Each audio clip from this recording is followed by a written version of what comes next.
Welcome to the Life in Michigan podcast. Life in Michigan is more than an online magazine. We share the stories, experiences, and vibrant personalities that make the Great Lakes state truly unique. In this podcast, we bring you inspiring, heartwarming, and sometimes unexpected conversations with people who call Michigan home. From the rugged beauty of the Upper Peninsula to the bustling creativity of Kalamazoo, we'll cover the stories and define what it means to live, work, and play in Michigan. This week on Life in Michigan, we are hanging out with Ken Konarzewski Jr. to talk about Michigan beer, early podcasting days with Better on Draft, and how he went from behind the mic to coaching high school bowlers. Ken, how the hell are you doing? I'm good, great. How are you guys? We're doing good, man. So good. It's post-Turkey Day, and so we're trying not to be too lethargic, but you know how it is. For sure, for sure. Did you guys, what was your favorite food you ate yesterday? Favorite style of food? Ooh, man, that's a good question. I would say the turkey. It was just so deliciously moist. Sometimes, people overcook turkey and it turns into that's the problem. It turns into a dry mess and then you're like, oh God, I need more gravy. But this was perfectly done. I'm going to give you guys a secret. Oh. Not for fixing moist or dry turkey, but Zenders up in Frankenmuth. Yeah. Their seasoning, that little yellow seasoning that they have on all the tables, you add that to the before you microwave it. So after the fact, and it kind of seeps in, and it adds that little bit of spice that, it takes away from the dryness and adds to the, I don't want to say sweetness, but the umami of the turkey at least. Yeah. Nice. Very nice. Very nice. How about you? I'm a big mashed potato guy. Nice. I will eat mashed potatoes with everything. And I love mixing mashed potatoes and something else. So I'm the kind of weirdo that will take a nice hard chip, like a Ruffle, dip it in a mashed potato and gravy and eat it like a chip and dip. Oh, that's awesome. That's my mashed potatoes. You could easily just make me mashed potatoes and I'll just eat it. So shepherd's pie, if I see a shepherd's pie on a menu somewhere, usually going towards that. Oh man, that's awesome. I don't know if I can pick one thing that was so good yesterday because Sherilyn, who was hosting us yesterday, she had so many delicious salads and just it was just too many choices almost. My plate was just filled. But her dad, Gord, they call him, his name's Gordon, but Gord, he brought this, what was it, peas? Oh yeah, that peas and it had cheese in it and something. Peas and cheese, and it was cold, but it had I guess this is a family favorite. Anyway, that was interesting and new and something I'd never had before, and I was like, huh, all right. Yeah, that was a good one. It was a good one. So, probably people are listening going, who the hell is Ken? So we should, so Ken, maybe you can tell everyone listening who you are and maybe we can expound about how we got to know you. Yeah, so I think a lot of people who may be listening or watching or recognizing my voice might hear me from the Better on Draft podcast, which started back in 2015. We started it in the old Podcast Detroit studios in Ferndale, Michigan. And that is probably how we got to know each other, is through the Michigan beer scene. Just passing ships all the time, different festivals, different events. I'm there, you're there. We got to know each other a little bit more.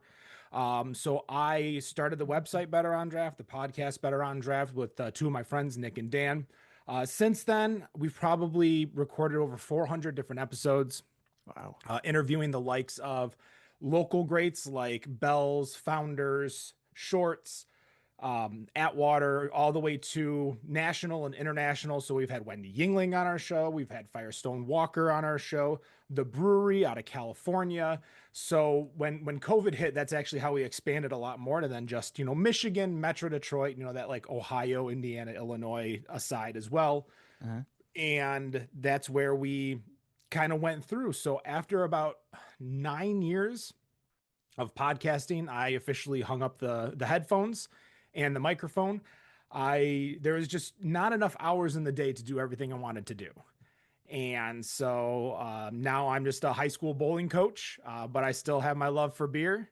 And I think that's kind of why you wanted to bring me on, was to talk about the podcast, the Michigan beer scene, and everything like that. Yeah, you nailed it, man. And of course some bowling, because I'm curious about like how you how did you get into bowling? I mean, that's something I always loved. Bowling was when I was a kid, but I was like I was never any good, and I was always in awe of. I remember watching. Do you remember Bowling for Dollars? And I think that was even filmed in Detroit or something like that. Yeah, it was filmed in Detroit.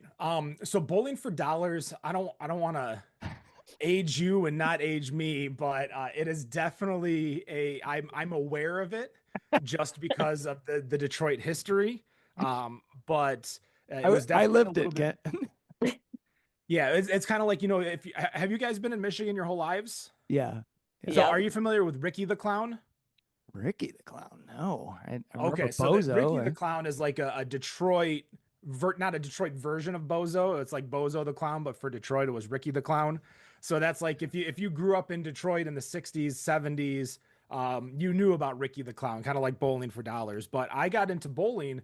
My dad bowled, my grandfather bowled, my mother bowled. So it was kind of like one of those things to where that's where my parents actually met at a bowling alley. Um, Awesome. like they met at Bonanza Lanes over in Warren and fell in love and had me. I started to get into bowling. I bowled high school myself.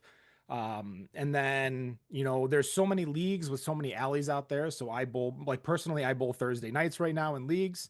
But when I was in high school for bowling, my coach was the math teacher. So the year before, we had the coach was the one of the kids' dads. So he knew a little bit about bowling and knew everything. But like the next year, the kid graduated. So it was just, the math teacher, and he's like he did his best.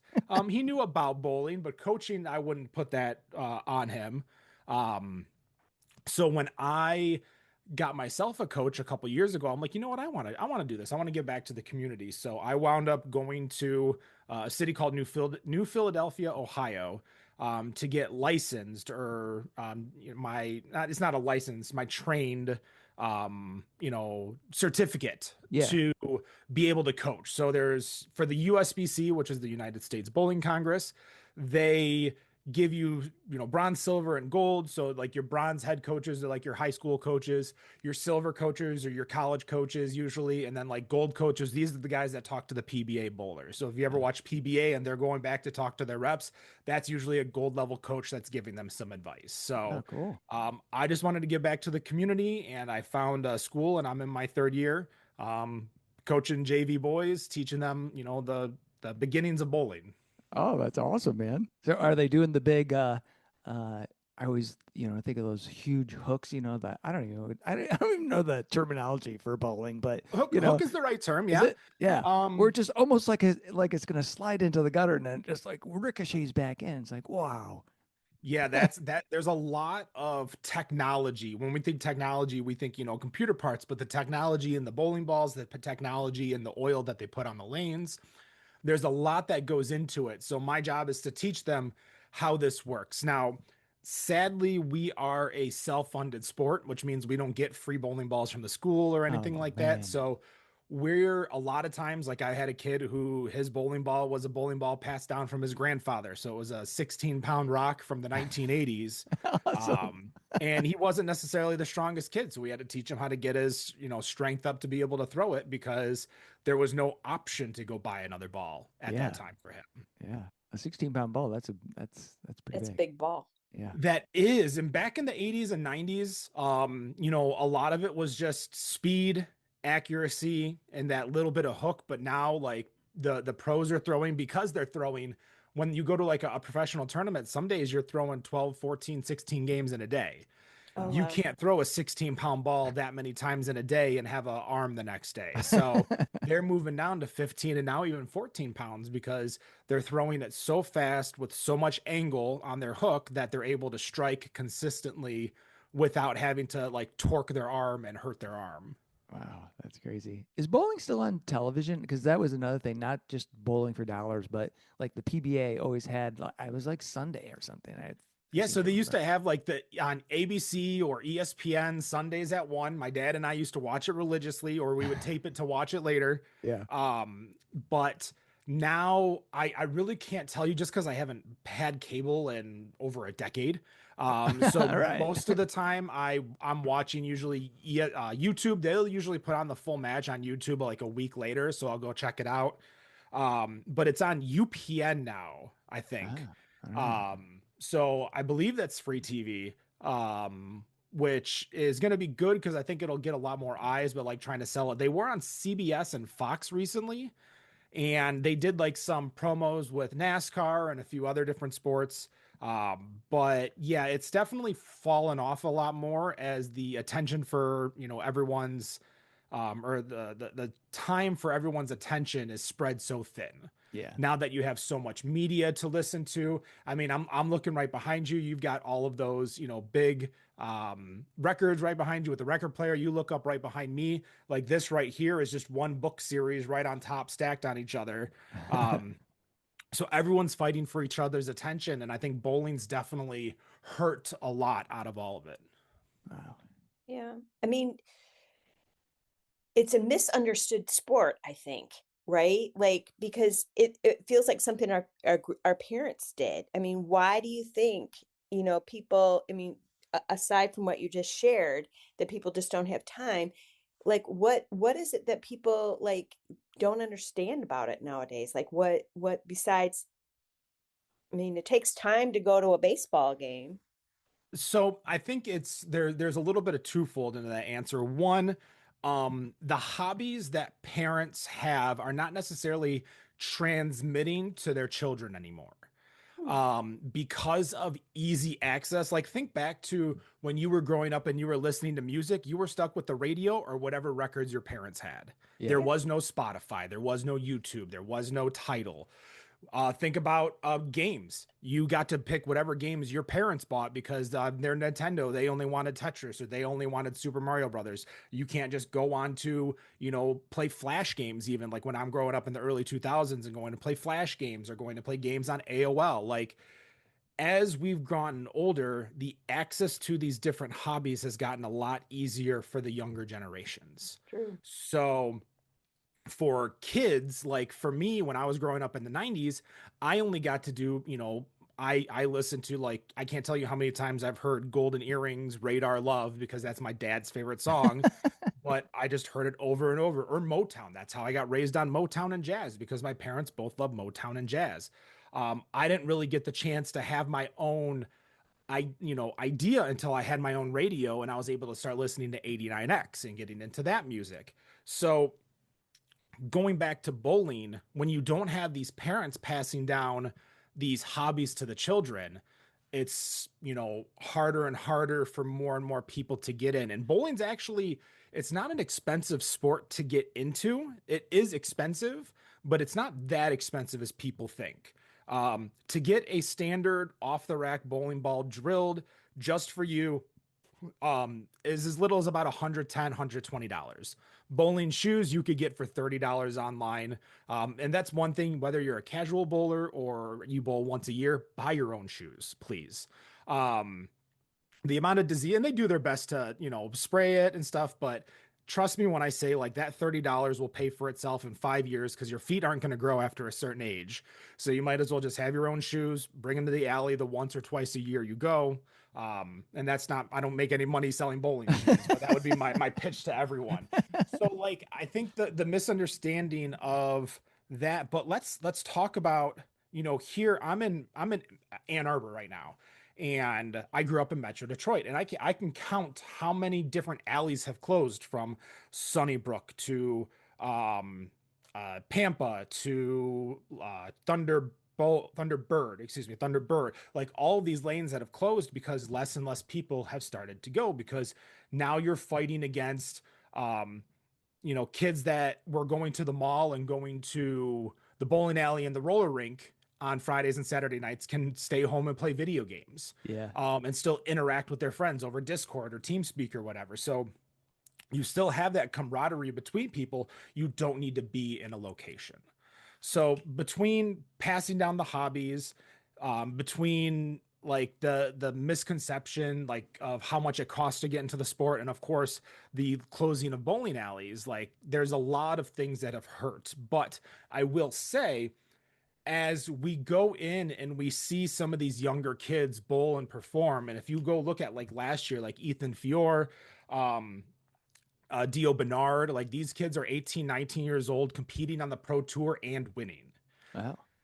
They're showing you how, you know, it looks so easy for them, but these guys obviously put in the work. But that is helping our sport grow to where when Junior Gold, which is the largest under 18 tournament in the United States for bowling, was in Detroit, I watched some of the kids all come into Metro Detroit and they were just locked in bowling, and it was just a beautiful sight to see such a young generation. So That's I cool. think we've already hit the bottom for bowling popularity, and I think it's going to go up.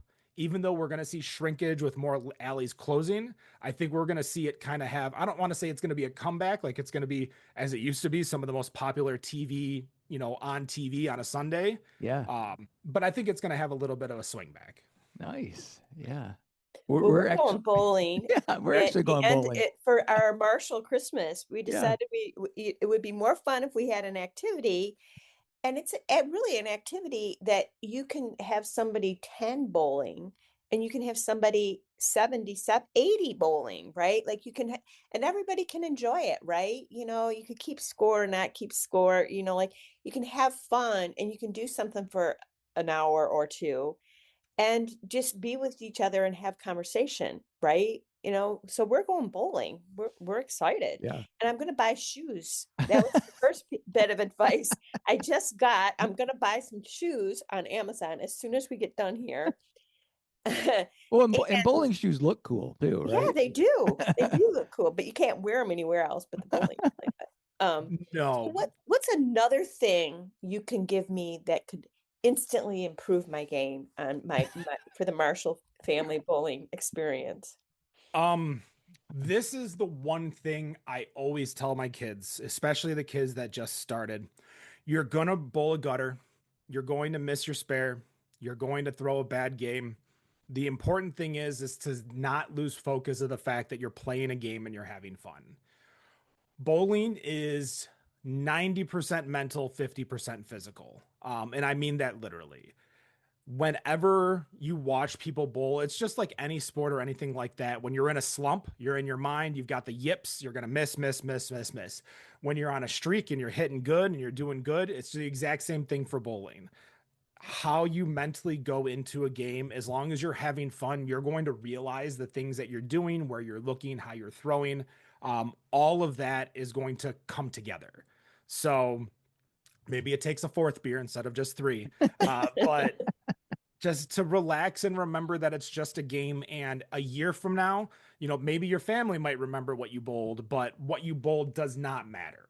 It doesn't affect your life. It doesn't affect, and that's, again, I tell my kids, how you bowl today in practice doesn't affect, you know, what you did tomorrow and what you did yesterday. It's just making sure you're practicing, focusing, and getting better to set yourself up for success in the future. Nice. All right. Very nice. All right. That's spoken like a true coach. Thank you. Been working on that pitch for 3 years. So do you have any coaching stories that you can share here that you're like, oh, that just like, you know, like that just, you know, like makes it worth it to get up and go do your coaching thing? I'll give you two. My first one, I had two kids last year sign with U of M Dearborn, Wow. meaning that they're going to college and that they're bowling for college. And I never had the opportunity to feel like so proud for something than when that happened, because I got a call from one of the kids and they're like, you know, hey, can you come to my signing ceremony? And I'm like, what's a signing ceremony? And she goes, well, I'm going to go play for U of M Dearborn. I'm like, hell yeah. When, what time? PTO is already set. And what was also cool is that the coach over at U of M Dearborn is actually my personal coach. Oh, So the wow. guy that I go to for coaching, not coaching the coach, but like literally coaching me on how to bowl, is the coach over there. So like, I was so happy. I gave him a call. I said, hey, I'm going to see you on signing day. That is a feeling that you cannot recreate. It is something so emotional, so personal, so amazing. And then the other one, and this has just happened this year, I had a young boy. He didn't make, so we don't, because we're self-funded, we don't cut, meaning that everyone bowls, everyone plays. There's a varsity team, so the best players are there. And then there's the JV team. That's everyone that I get. So it could be anywhere. I've had up to 16 kids for a 7-man team. And I just cycle through all 7 kids. And then there's the states, JV states, junior varsity states, which I take my 7 best. And there's a little mini tournament and the top 7 go. And that's just how I pick it. Well, he got into his own head. He messed up. He didn't even make JV states last year. And you only needed like a 130, 135 average to make it, which doesn't sound like a lot, but you know, for these kids, they're the way that they're bowling and then the conditions that they're bowling in, it's a lot of pressure. Mm-hmm. But instead of like taking it to heart, this summer he got a personal coach over, I believe he went over by you guys over at Jack 60, over in Jacksonville, or you guys Battle Creek, one of the two. We're in Ann Arbor, actually. Oh, you're in Ann Arbor. You're right around the corner, and we've never hung out. I always thought you guys were like an hour away. No, we're in Ann Arbor. so he went and got his own coach. He practiced all summer, and the kid who didn't even average 130 came to tryouts this year. And I was excited because I'm like, I'm hearing good things from his dad. Ooh, he might be my new anchor for the JV. He averaged 210, 212 during tryouts. And I'm like, I was so happy to have him. And then he's just like, yeah, no, I'm on varsity, coach. I can't talk to you anymore. So, wow, that's awesome. Like, those are the kinds of things to where you see the progression. And especially now that I'm in my 3rd year, to see like, there's a lot of the kids who take it as like they bowl for 4 or 5 months out of the year and that's it. They're off doing other things. And then they come back and, you know, a little bit of progression every single year. But this kid took the time and effort and wanted to do better. And damn, if he did. That is fantastic. That is fantastic. Makes me want to go be a coach. Yeah. It's, as I said, like there are feelings I never knew about until having a coach, because I don't have any kids, so I don't have like, you know, those proud dad moments, so I have to have proud coach moments. And some of these things, like when they do good or they pick up a spare, or like something clicks in their head and you see it, like it's a great feeling. That's awesome. So where do you coach at again? Did you say already? And I just like blacked it out. Like, which... No, I don't think I did. I coach for Saline, Michigan. So Saline High School. Okay. Oh, nice. Very nice.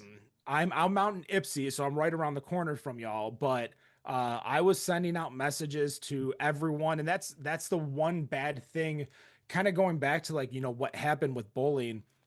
Revel and Roll over in Ann Arbor is really the only alley over there, because the other alley is now the Tesla dealership. Yeah. And I don't know what alley that was, because that was before I even moved into this area. Belmar, yeah. So as these alleys close, schools like Ann Arbor barely have a bowling team. And Ann Arbor, Pioneer, and Skyline combined all their students, and they can only get 5 boys and 5 girls. Wow. Really? Whereas I've got, you know, this year we only have 15 boys, which is our smallest year. We've had up to like 25 boys, and we've got 11 girls just at Saline. That's awesome. But they still have that bowling alley off of Industrial, right? Station 300. Yep. Yeah. Used to be called Maplewood. Maplewood. Yeah. Yeah, exactly. Yeah. That's been there a while, hasn't it? Couldn't tell you. Again, I grew up on the east side, so I think it has. Yeah, it's from what I've been told, and I'm looking at like the stuff that's been going on. Like you see like plaques and stuff. I'm like, oh, this place has been here for a minute. But that's the benefit of having, you know, that's only a mile from the high school. So you have a bowling alley really close to the high school. I grew up in Troy. I had 3 bowling alleys within 3 miles of my high school. Nice. So, you know, that's just kind of the thing, is that you just grew up close to being in bowling, that bowling was just the thing you did.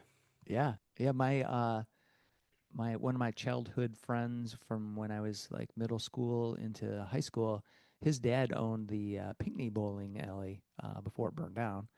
But yeah, we used to go in there. And my buddy Al, he was a super bowler. I mean, because he was sort of like you. He just grew up bowling. Like, yeah. I think he came out of his mom's womb, and boom, they handed him a ball, and he's like, there he goes. Yeah, and for me, he bowled at Eastern too. oh, okay. Yeah, Eastern doesn't have a bowling program anymore. I do know that. Oh, that's a Um, bummer. I was definitely I was a two sport kid, so I was bowling during the winter and I was playing tennis all summer. Oh, wow. Um, and that was a cheap sport to get into because you could buy a tennis racket at Kmart for $30. And my backyard was a middle school, so I had tennis courts right over there. So me and my friend Jeff grew up, and every single summer, like every single day that the weather was nice, we were out playing tennis. Oh man, that's awesome. Now it's pickleball. Yes, that sport has exploded. Have you played?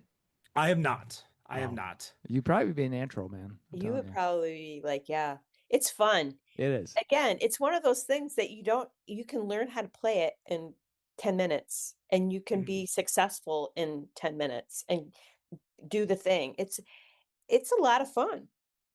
Yeah, a lot of people have told me that too. I just haven't really got into it or found the time to do it. Like now that I got into coaching bowling, like I got into bowling a little bit more and started taking it a little more seriously myself. So I'm practicing a lot more. I'm going to the alley. So another hobby and stuff we talked about earlier, like leaving better on draft. Like I Yeah. needed to cut something out of my life, and that was the one thing I needed to at least. Well, kind of transitioning to that. So you started Better on Draft in 2015, which to me feels like the early stages of podcasting. So what was it about? Why did you want to do a podcast, and why about beer?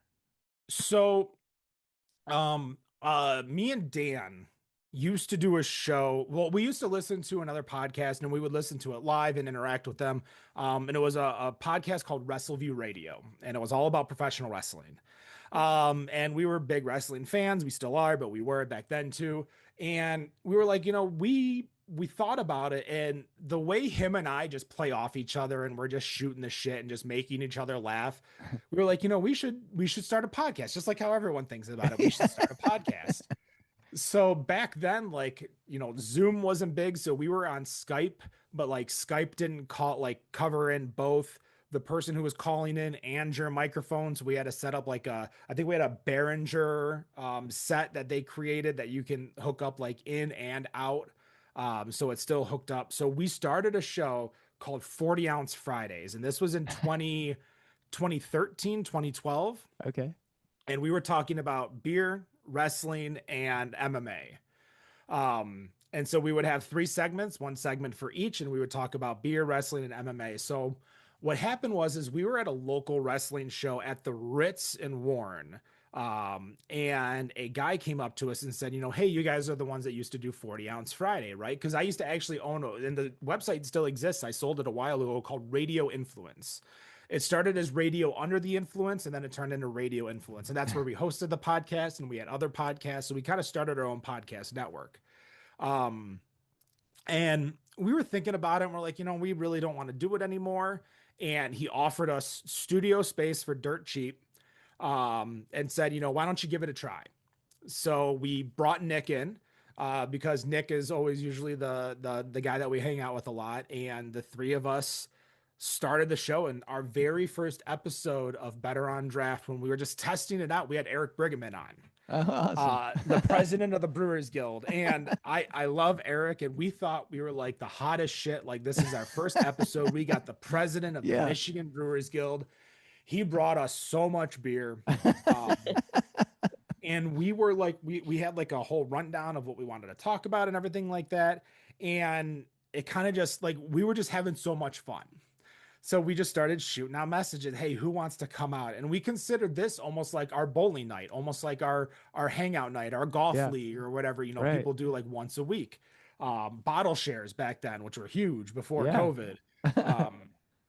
So doing that, like, it just kind of grew and grew and grew. And then we continued just to get more and more guests, to where it went from us like blasting out emails to everyone to then people being like, hey, I want to open up a brewery, can we come in and talk about it? So that's how we got to meet, the Downey family over at Downey Brewing, because they came in well before they opened. They were promoting their Kickstarter. We had Glass House Brewing, RIP. Like all these breweries that were opening now. So we were bringing in breweries that were opening, and then salespeople wanted to come in to pitch their beer, or if they had something special, like Flying Buffalo was about to get released. So it became a lot easier, so that then we could more focus on the interviews instead of, chasing interviews. Now we just have this list of all these people we're talking to. What do we want to talk about? And the one thing that I really like is that we were honest, at least about the beer. I never said anything sucked or anything was awful. If you gave me an IPA and I didn't like it, I would just be like, I don't like IPAs, so I don't know what you expected me to do. Well, the face you expected me to make when I drank this beer. But we saw ourselves as a industry to promote Michigan beer, getting out the name of a new brewery, getting out the upcoming release of a beer, getting out, an upcoming beer festival promotion. Like, how can we help this industry that we love? Because we used to love drinking, well, we still do, but we used to love drinking craft beer and going to 8 Degrees and buying a Mix Max 6-pack of beer we've never had before, or Merchants of Dearborn. Speaking of all these stores that we used to go to, or Zatouna Liquor over on Rochester Hills, just south of M59 on Rochester Road. That was one of our sponsors at Better on Draft. So that's like a plug that's always stuck in my head. But we just loved trying new beer and listening to people's stories, because everyone has their story of how they got into the industry. And it could be from, they just liked beer and, they made a home brew and decided to open up their own brewery, to when we had Nick the Brewer on. And I always tell people, like, some of the best episodes is with Nick the Brewer, because like for 20 minutes he was talking about how he used to be a cruise ship performer. Like, where else are you going to get that kind of a story? Right. That's awesome. So how did you get into beer? What was your gateway, and why craft beer? Killian's. I'll always tell people Killian's was my intro to craft beer. Yeah. And he just did the quote marks. I did do the quote marks. I am well aware who makes Killian's. But Brigham always said there's a difference between craft beer and crafty beer. Killian's is crafty beer. So Killian's is what taught me that everything's not just a light lager or, a malt liquor. Like, there is more to that other than, King Cobra and Bud Light. Or Hurricane and Coors. Like, there's so many different types of beer. So Killian's introduced it, and then growing up on the east side, I had Coonan, Dragon Mead, and Black Lotus and Rochester Mills all within, a 10-minute drive. Wow. Oh, man. Yeah. So being that central area, I could hop somewhere, get to one of these breweries and try different beer. And that's when I started learning about the different beers, having flights, which I'm 100% against now. I'm not a big fan of people drinking flights. Why?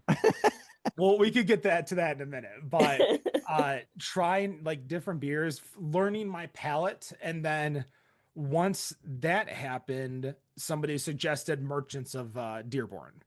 So I would drove out to Merchants of Dearborn, and everything that they sold in singles. Annette May used to run that entire beer program over there at Merchants of Dearborn, who now runs Full Measure. Full Measure. Yeah. Full Measure. Yep. With Chris. Yep. I think. Yeah, it is Chris. We were just there. It's a lovely place. If you haven't gone, you need to go. It's been a minute since I've been to a new brewery. I'm going to be honest. I definitely took a break. When I ran into you guys at the Fall Beer Festival this year was the first time I've been to a beer festival since the Fall Beer Festival last year. I really kind of like stepped back from the industry and stepped back from a lot of drinking because of it. But yeah, so like going to Merchants of Dearborn, buying a bunch of singles, buying a bunch of imports, trying different beers. And what was nice is that I had a lot of friends that were interested in trying it. Yeah. So they would all come over and, throw me a few bucks, and we would all split beers and just try all the different beers that I had. So that's awesome. A mixture of like the social aspect with a lot of people that wanted to, plus the access to it, I think helped out a lot. And then Zatouna Liquor opened, and that was right off of M59 on Rochester Road, which is the exit I took when I would get back home from work. So I would get right home, stop into Zatouna, grab something, and leave. Awesome. And I tell you what, Jack over there knew exactly what you wanted to drink. You gave him like 3 or 4 beers you like. He would have 3 or 4 suggestions, and he would hit on every single one. Awesome. That's cool. It kind of reminds me of the place in Chelsea. What's the name of that again? Withington's. Withington's. There's a place in Withington's that you can go in and tell him, and he sells beer and wine, but you can go in and say, I'm looking for X, and he'd be like, here's 3, right? Like, and he specializes in the beers that you can't get at other places, the really small breweries or things that you're just not going to find at somebody else's place. Yeah, which I dig, because you can go to Total Wine or whatever and get all the other things are mass distributed. And I'm happy about that in terms of like the availability, but sometimes you just want to get something that is off the radar but still local. I mean, to me that's important. So that's why I like Produce Station over on was that State or Stadium, one of the two. It's on State. But like especially when this would have been the first year that Dan Campbell was coach, so 2021. I had to start taking a medicine that had a negative reaction to my liver, and they said you can't have alcohol for 6 months. So I was on this medication, and I was in not Total Wine, Produce Station, because they had so many amazing NA options. So if you go back to those 2021 shows, every single week I had different NA beers. I was trying everything. 2 things that I learned: Guinness NA just tastes like regular Guinness. So if you're looking to like parse your night and you want to be able to drive home or function the next day, like if you go Guinness and then a Guinness NA, you're not going to tell the difference. Nice. Well, that's a good tip. That's a good 2, tip. Heineken 00 and Labatt 00, something changed from when they used to have NA beer, and they are some of the best light lager NAs out there as well. Wow. Don't sleep on them. Go if you remember. I remember having like O'Doul's, or I remember having like Labatt NA back in the 90s. Like, it was horrible. This is something they did something that changed it, because obviously I had NA beer before because I was a kid and like, ooh, NA beer, I can have this because there's no alcohol in it. Right. Oh, this tastes awful. But yeah, something changed, and it is a solid drink. Nice. All right, so we go ahead. I want to learn about these flights. Why should That's where it's going to go. I'm curious because I love a good flight. That's right. Yeah. All right. Get this out. So, as I've gotten to experience craft beer like everyone else, like I understand the appeal of flights, and I come from it from 2 different negatives. There's plenty of positives into it, and I won't disagree with them. There's the opportunity to go try a lot of different beer at a place that you might not get a chance to go again. I accept the premise. One, I hate when I walk into a bar like Kunin and I'm getting shit service because 10 people walked in to order 10 flights, and I can't get my beer for another 10 minutes because everyone's busy trying to fill these 4-ounce glasses. Again, I get it. I just don't have to like it. That's right. So that's the first thing. It's a big strain on the staff, and the staff also usually don't get tipped for all the extra work that they have to do to make your flight, to bring it over, to read your shitty ass handwriting. Sorry if you can't curse. No, it's fine. Crappy butt handwriting. To do like to get all that. So from the service point of view, like I get it. From the customer point of view on my end, but for me, a lot of it is the untaptification of craft beer, and everyone has to have an opinion, and everyone has to be able to taste and feel the beer 3 ounces at a time. I can't tell you how much I laughed at people at GABF drinking their 1-ounce pours, giving ratings at that venue. Like, you cannot tell me you can get a rating on a 1-ounce pour of a beer that was your 18th beer that day. So when it comes to flights and people rating, like, sure, I feel like sooner or later people have to understand is that just because you're never going to be there again doesn't mean you need to try every beer that they have. You can get away with 1 beer or 2 beers. Places that serve like an 8-ounce as opposed to, flights, like where I can do 2 8-ounces, or, I can drink just a little beer instead of ordering 5 4-ounces at a time. And then I'm stuck. And now the 4th beer is getting warm because I haven't even touched the 5th beer yet. There's just so many negatives And I think a lot of it, again, comes from social media and the service portion of the industry. That is my why I don't like flights.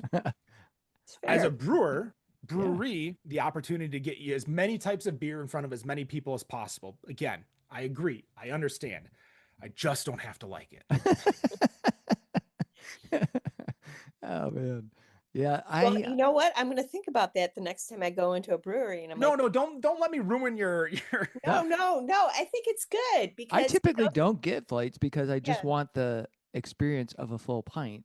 But there are times when I'm thinking, I'm gonna get a flight just because there's so many I want to try and I can't drive after 5 beers. So I want usually something malty. So if they have a mild, an ESB, or even like a lager or a Kolsch, I'll do that first. yeah, And then if I can get a half pour of something, even if I got to pay full price, I don't care. Just give me a half glass.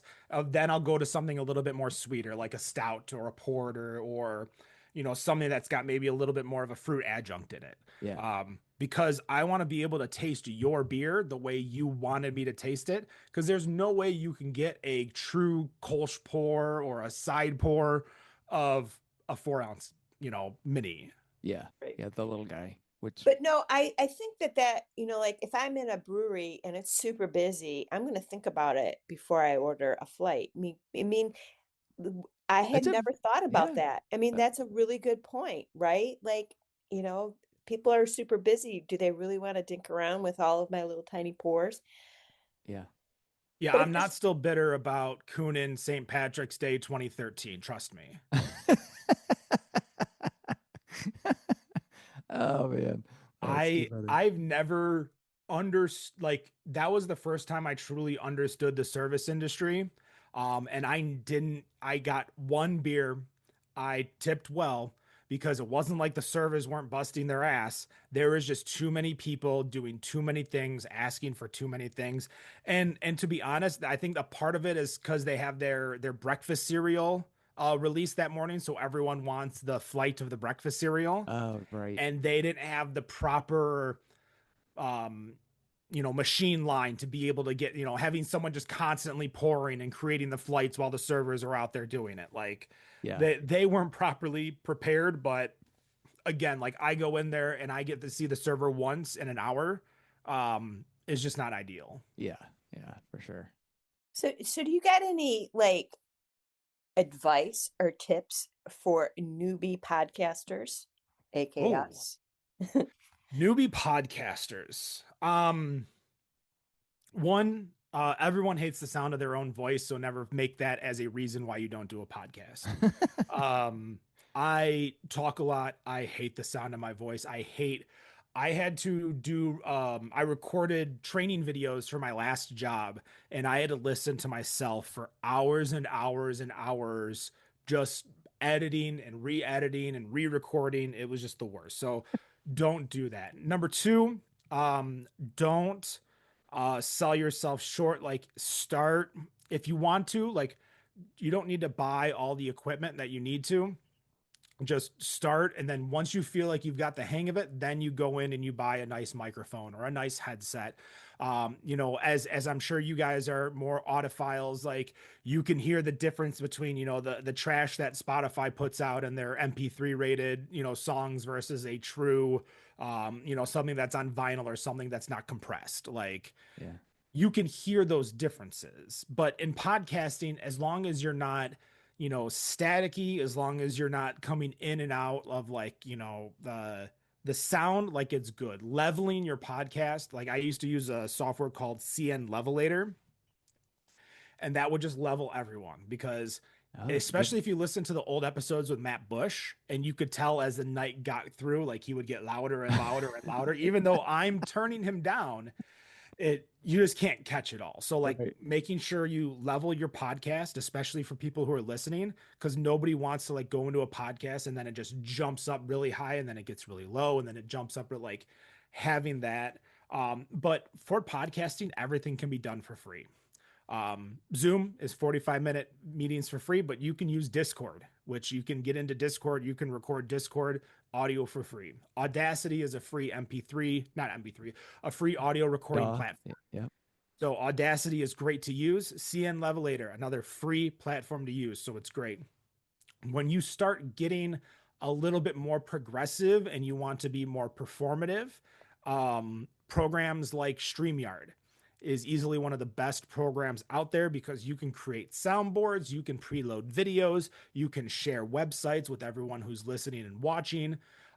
So if you look at the old COVID episodes of Better on Draft 2020, 2021, you could tell we did it all in Zoom. So as people left and came back in, their camera position switched up.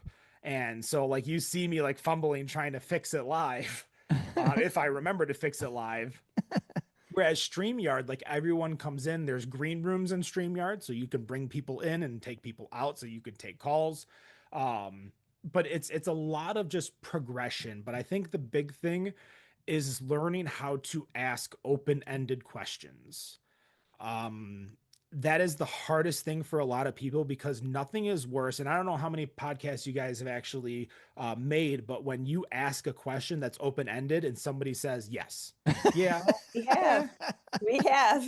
and you're like, how do I get a chance to open up? And a lot of times too, you just got to come out of left field with the most ridiculous question in the world. I can't tell you how many things I've made up off the fly just to get someone to talk. And how we had like our pre-discussion before we came in, that's 100% way to get to know your guest, to understand what they like, so you can get in and ask for that. So when somebody says, oh, hey, and they're, maybe they mentioned they went to a show, oh, you said you went to a show recently. What kind of beer were they serving over there? And then you could, trying to get them to open up more personal will get them to open up more professional. Yeah. That makes sense. Awesome. Great tips, man. Those are great tips. And you had mentioned that at the beer fest, and I actually texted myself that note, like, like asking those kind of off the cuff, kind of out in left field questions when things aren't going the way I want them to go. So yeah, that's great advice. I think the other thing too is that, and what you said, the way I want it to go. And it's to go with the flow of where the conversation's taking you.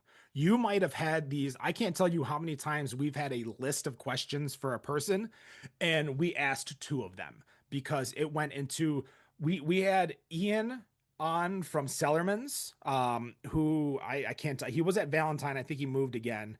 But we had Ian, Rangostet Givens, and then we had Shannon from Brew Export.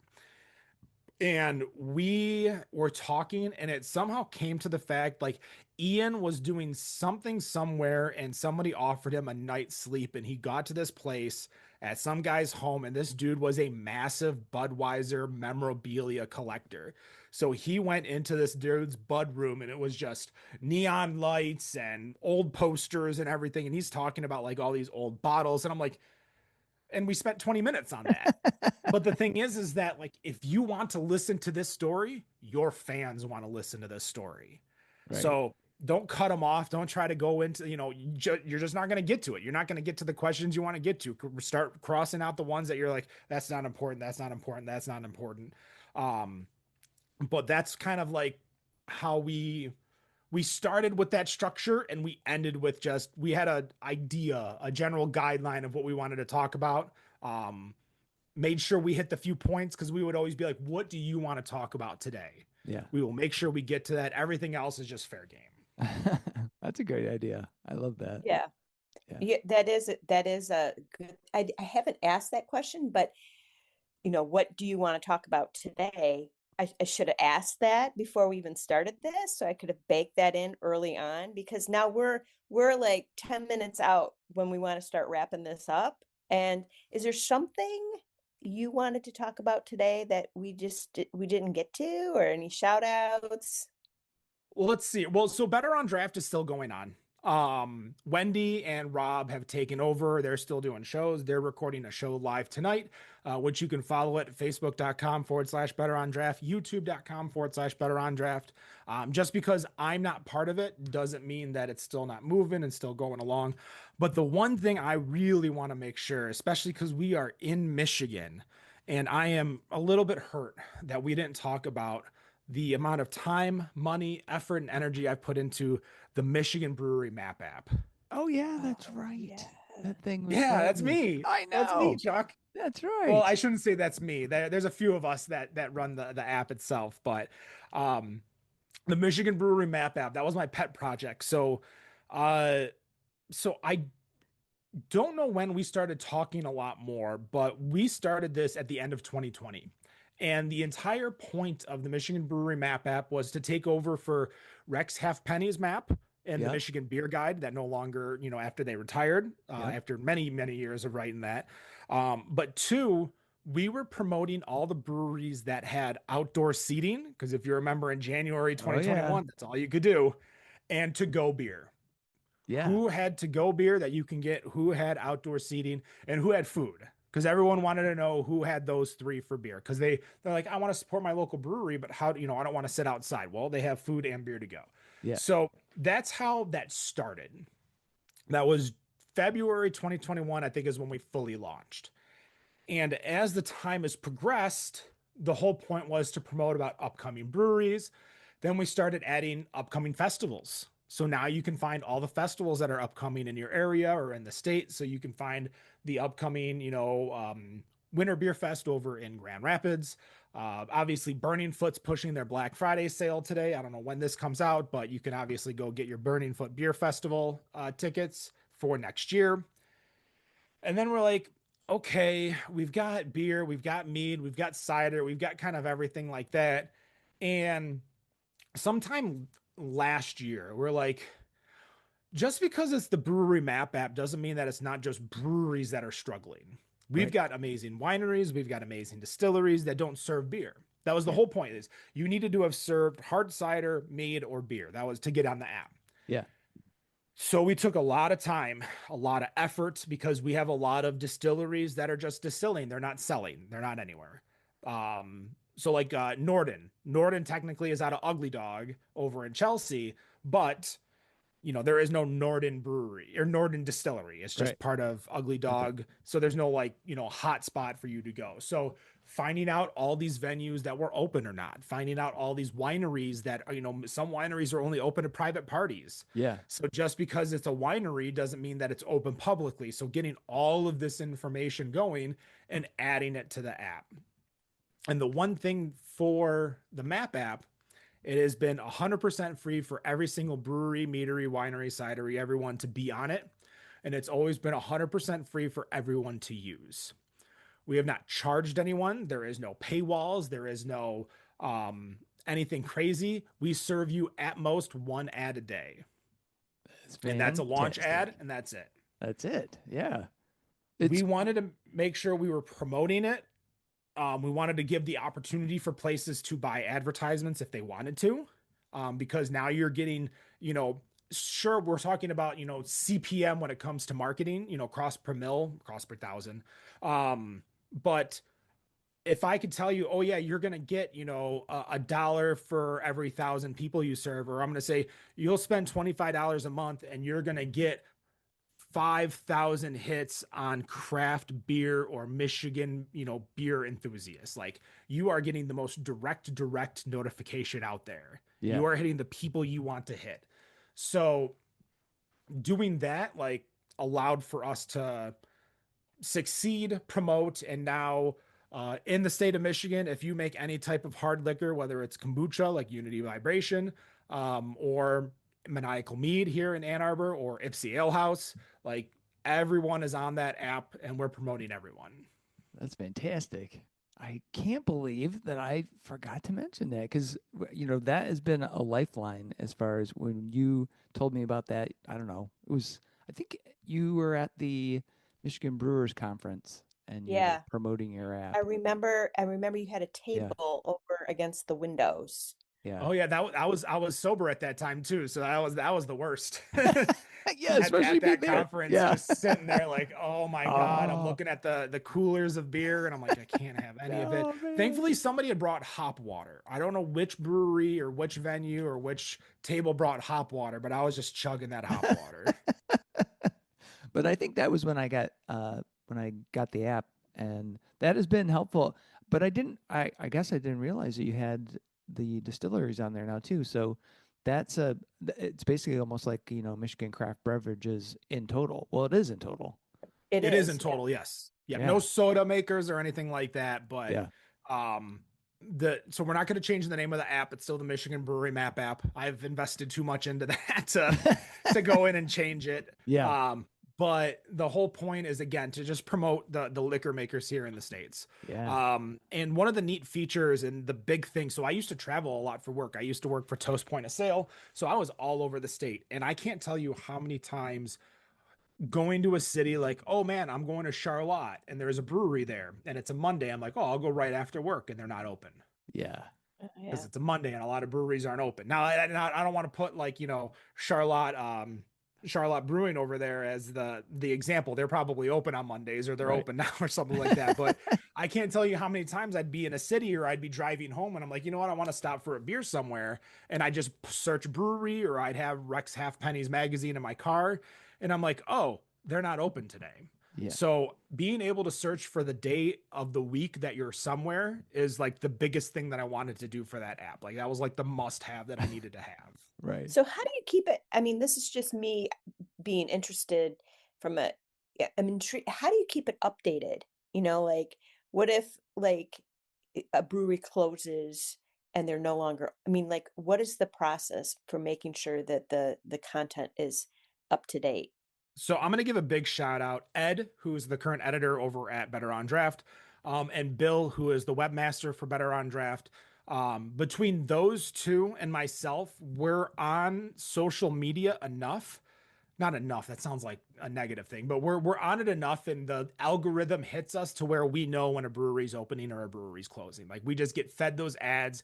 We follow enough different, organizations that tell us, hey, a brewery's opening or closing. Secondly, we get user notifications. So on the app, there's a button to update us. So stuff happens. UP breweries are open only seasonally, so we might miss, when they're closed. So we'll get a message, hey, this brewery is no longer open for the season, or this brewery's closed down. Especially when like a brewery that's big that closes. Like if there's a brewery that goes out of business, we'll get like 4 or 5 messages the day that they're closing or the day after they're closing saying, hey, just so you know, this brewery's closed. So we get a lot of user updates that we update. And then once a month at the beginning of the month, usually, but depending on if there's a holiday or not, we pull the hours for all the breweries. Okay. So unless we get a notification from someone to update the hours, we only do an hour check once a month. Okay. And the reason for that is that Google only allows 1,000 free checks a month. So we definitely don't make money on the app. So if you're looking to sponsor, but again, this was like my gift back to the community. I, having worked for Toast and being in the industry and dealing with restaurants, like I saw the pain, seeing people I know have to close up their venues. RIP, Kevin at North Center, Jeff at Loaded Dice, Carrie over at Brooks, like all these breweries closing, and like knowing these people personally and how bad they wanted to stay open. Yeah. Yeah. So like this was my gift back. So like I had the money, I got a nice little payout when I got laid off at Toast. This is what I wanted to invest in. So, we're here. We keep the lights on, and that's about where we're at right now. We don't have any intentions of updating anything else to the app anytime soon. I really don't think there's much else to do. There is no social media in the app. There's personal notes that you can take, and then you can check them off like Pokemon. So if you want to try to collect them all, you can say you visited somewhere. Right. And then you can find, search for breweries you haven't visited to and try to find like a pocket. I know one guy who loves the Michigan Brewery Map app. He actually uses the Michigan craft beer Discord, and he talks about how he'll just check them off and then he'll load up and be like, hey, for a weekend, I want to do a trip, and he'll go try to find like a pocket of breweries he's never been to and circle them, find out what times they're open, and then make his own little map. That's awesome. Yeah, we should pull that. We're currently working on a Day with Jay up in Traverse City. I know I'm letting the cat out of the bag here, like, and we don't have a date set, but I could think of ways that we could like promote the app when we're up there. That would be awesome. Yeah. So, Well, now yeah. that I know that you're local, I'm going to give you some decals to hand out at those venues so that they put it in the windows to promote the app as well. Because again, the whole point is to promote the community of craft beer, which we know all of these people well enough to know everyone is. They know, rising tides raise all boats. Like they know if everyone does good, like if you're doing good, it helps everyone around you do good. Yeah. So that's kind of the goal. So I have like window decals that I'll give to friends and stuff if I know they're out traveling. Yeah, hell yeah. We'll pass To those just be out. like, hey, let's put this in your window. Let's promote Michigan craft beer for everyone so that when someone goes to a brewery down the road, they know that you're here. And when they hear here, they know the brewery's down the road. Yeah. Yeah, we can totally do that. For sure. That would be fun. Am I the only one drinking beer? I know it's only 3:00 on a Saturday, but I did. It is Black Friday, so I do have my 2024 macaroon stout from Bourbon County. Oh, very nice. Very nice. Yeah, I'm having tea. There is, so being local, life in Michigan. I know I'm promoting everything, and most of it is not even my own. Three Nick Scoreboard in Allen Park. Every year they buy 2 kegs of Bourbon County. And if you remember back in like 2016, 17, 18, like Bourbon County came on the shelves and went off the shelves in a minute. Yeah. So what they do is that they sell a $20 ticket and you have 7 days to show up and you get a 10-ounce pour of that year's Bourbon County and a 10-ounce pour of the year before. So you're spending $20, but you guarantee yourself for a 7-day span to show up and you get that pour. Nice. And it's the easiest like selling experience ever. We used to give tickets on Better on Draft to that every year. And we used to promote that every year just because, again, like nothing's worse than like going to chase a beer only to learn that the beer is out of stock. Right. Yeah. Or like, oh, sorry, we just got rid of that last one. You're like, yeah, we tapped that keg. Yeah, it's done. Yeah. Oh, Lord. Well, do you want to ask the last question, Chuck? All right. Well, Ken, the last question for our podcast is, what is your perfect Michigan day? So, where would you go? What would you do? And then what beer would you finish it off with? Oh, geez. Perfect Michigan day. So I am a homer. I love everything Michigan. So my perfect day, and I can tell you this because I used to purposefully, like I made this entire day around this. So there used to be a tournament called the Hamtown Singles. It still exists. It's over at Vision Lanes in Westland, but it used to be over at 9.5 between DeQuinder and Mount.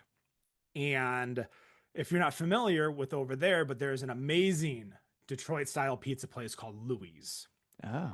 So my perfect day would be going to bowl a tournament, the Hamtown Singles, drinking a pitcher of beer, usually a light lager. I'm not one to drink craft beer when I'm bowling because I want to be able to survive the next day.